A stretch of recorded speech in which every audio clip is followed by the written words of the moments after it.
आज मैं आपको बंध क्या होता है, कितने प्रकार के होते हैं और उनके क्या क्या लाभ हैं, इसके बारे में हम चर्चा करेंगे।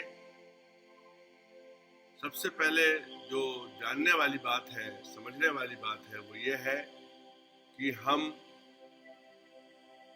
बंध को किस रूप में लेते हैं। एक प्राचीन ग्रंथों में इसका उल्लेख हमको मिलता है। योगितारावली सूत्र क्रमांक 5 में आदि शंकराचार्य जी ने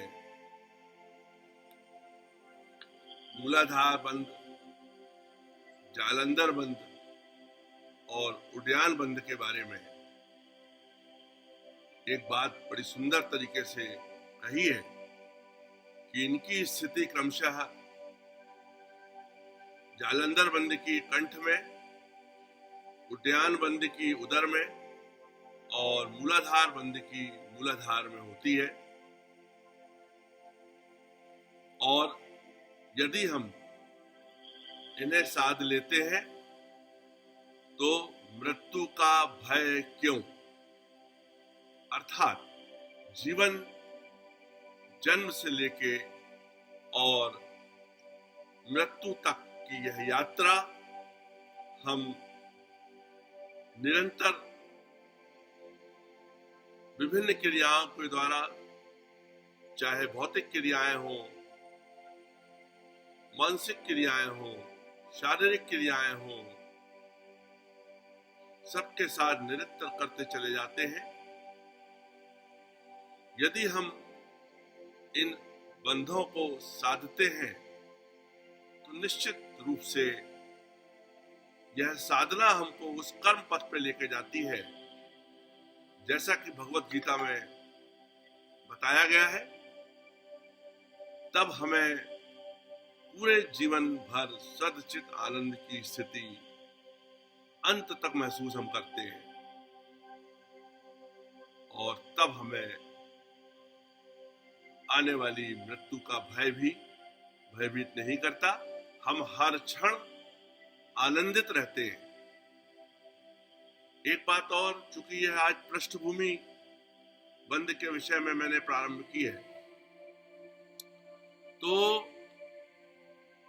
यह जानना जरूरी है कि बंध के अभ्यास के प्रारंभ में हमें प्राणायाम और चक्रों के बारे में, श्वास की क्रिया से संबंधित सुषुम्ना, इड़ा और पिंगला नाड़ी के संबंध में हमें जानना अति आवश्यक है। मैंने बहुत सारे एपिसोड इस विषय में आपकी सेवा में प्रस्तुत किए हैं। आज एक नए क्रम में, नए तरीके से मैं एक नई चीज आपके सामने, पुनः एक नए अभ्यास को आपके सामने रखने जा रहा हूं। इन चीजों की जानकारी के बाद में हमको एक बात कम शब्दों में हम कह सकते हैं कि संस्कृत शब्द में यदि हम सोचें तो इसका अर्थ है बांधना, कसना या जकड़ना। हमने श्वास की बात की, रोकना या सामान्य गति से रखना। हमने चक्र की बात करी कि मूलाधार, उड्डयन चक्र और जालंधर चक्र बंध क्रमशः हमारे चक्र को किस प्रकार से निर्धारित करते हैं और उस समय हमको किस चक्र पे और किस किस के बीच में वो बंध लगाने से हमारी जो शारीरिक क्रियाएं हैं या मानसिक क्रियाएं हैं किस प्रकार से गमन करती हैं। मेन जो उद्देश्य इसका है वह यह है कि प्राण शक्ति को किसी विशेष अंग में रोककर, प्राण शक्ति को किसी विशेष अंग में रोककर आध्यात्मिक जागरण के लिए सुषुम्ना नाड़ी में पुनः प्रवाहित करना होता है। अर्थात तात्पर्य है कि सुषुम्ना में जब प्राण का प्रवाह होता है तो बहुत सी रुकावटें आती हैं हमको, उन रुकावटों को दूर करने के लिए हम बंद का प्रयोग करते हैं।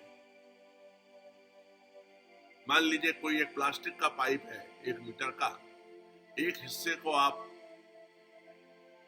टैप में लगा दें, नल में लगा दें, और एक पानी आउटपुट दूसरे हिस्से से पानी निकल रहा है। यदि पानी के प्रवाह में आप देखते हैं कुछ कमी आ रही है, जितना आप इनपुट दे रहे हैं, जितना पानी का प्रवाह नल से आ रहा है और उतना बाहर नहीं निकल रहा है।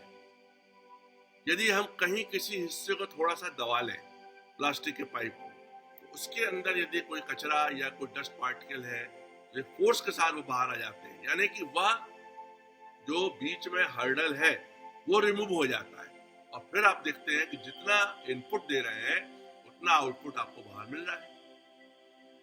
ठीक वैसे ही जब सुषुम्ना में प्राण का प्रवाह सतत रूप से नहीं हो रहा है, हम यदि बंद की प्रक्रिया को अपनाते हैं कुछ समय के लिए, कुछ सेकंड के लिए, तो यह एक स्ट्रीमलाइन फ्लो, सतत प्रवाह होता है, और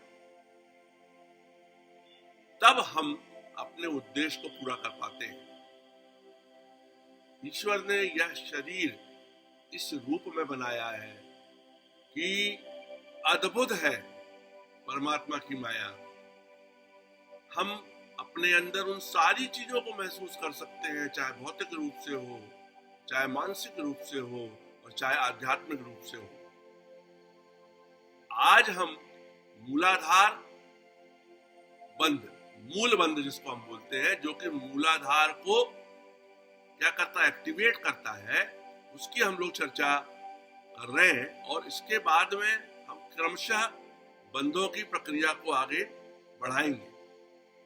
अब एक बात और सामने आती है कि कुछ मुद्राओं का मतलब, जैसे हमने अभी ये इस प्रकार की मुद्रा है, ये मुद्राएं हैं, ये मुद्रा है, ये मुद्रा है, इसी प्रकार की हमारी शारीरिक मुद्राएं भी है, जिसमें जब हम बंध के अभ्यास के पूर्व में हमें उस मुद्रा का अभ्यास करना भी जरूरी है, जिसमें 2 मुद्राएं बड़ी महत्वपूर्ण है।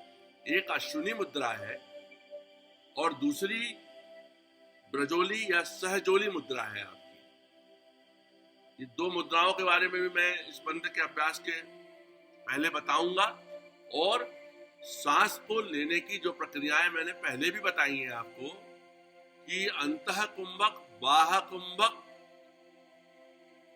किस तरीके से लगाया जाता है, और नॉर्मल सामान्य कुंभक किस प्रकार से लगाया जाता है, किस क्रम में हम इन सारी क्रियाओं को जानने के बाद हम फिर अपने मूल उद्देश्य हमारा क्या है, बंध का अभ्यास करना, उसको महसूस करना, और कितनी देर करना, कैसे करना, किन किन चीजों पे आपका ध्यान केंद्रित होना चाहिए, ये बड़ी महत्वपूर्ण बात है।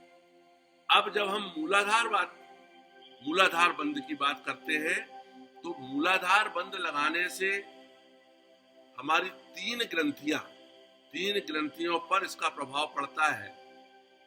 जैसे आपका बाह्य ग्रंथि जो है मूलाधार चक्र को क्या करती है, आपको एक्टिवेट करती है। मूलाधार चक्र जो है बाह्य ग्रंथि को एक्टिवेट करता है।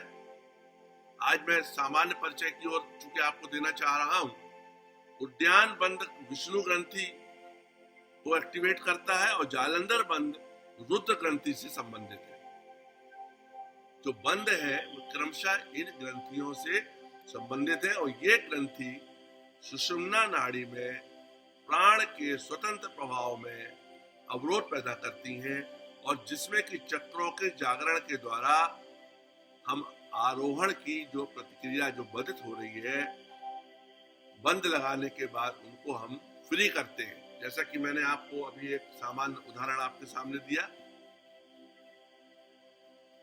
तो इस क्रम में हम क्रमशः आपको लेके जाएंगे, और उसके अभ्यास क्रम के साथ में हम फिर आपको जोड़ेंगे, और इन ग्रंथियों से क्या क्या किस रूप में हम निर्धारित कर सकते, कंट्रोल कर सकते हैं, उसके बारे में चर्चा करेंगे। धन्यवाद। हरि ओम।